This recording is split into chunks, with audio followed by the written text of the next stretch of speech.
I guess speaking of constant allusions to artwork and paintings and other interesting things, Here he comes. Zack Snyder, which people will say doesn't belong in the top 10 directors of all time. I think he's a phenomenal director. I think most people complain about his writing, and I think a lot of his writing's misunderstood or oversimplified, or people don't take the time to care to try to understand it. Not that it's complicated or hard to understand, or you have to be intelligent to understand it. It's just you have to want to get invested in the story. And for me, it works. Whatever it is he's doing from a directing perspective works completely. More slow motion, so apparently I like slow motion. You do like your slow-mo. I like how he uses it. I've seen and have liked all of his movies other than Legends of the Guardians. I never saw it and didn't know he made it. And I don't know, it doesn't seem like it would be a Zack Snyder movie, so it wasn't on my radar. But I'll probably watch it someday. A lot of people say he peaked early. I disagree. Obviously, Dawn of the Dead is great. 300 is great. Watchmen is great. I think Sucker Punch is not a slump. I think it's just Sucker Punch is a great movie. You and I have a whole episode dedicated to how great that film is.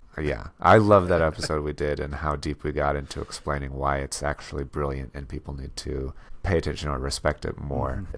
I will always defend Man of Steel. I will always defend Batman vs. Superman. They are not silly. They are not bad representations of those characters. They're not bad movies in any stretch of the imagination. So it had to be Zack Snyder for me.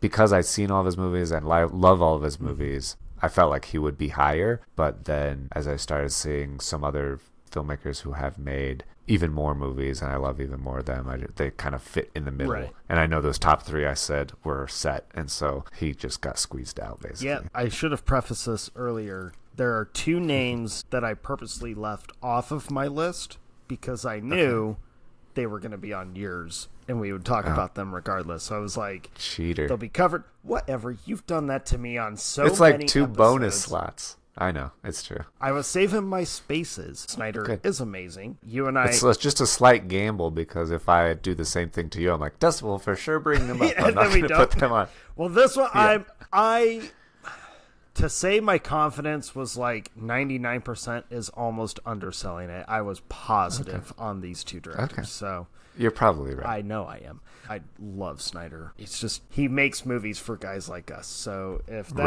that puts us in, some weird column or whatever, I guess so. We enjoy movies. So. What can we say? Right. I would much rather watch any of his movies than pretty much any award season movie.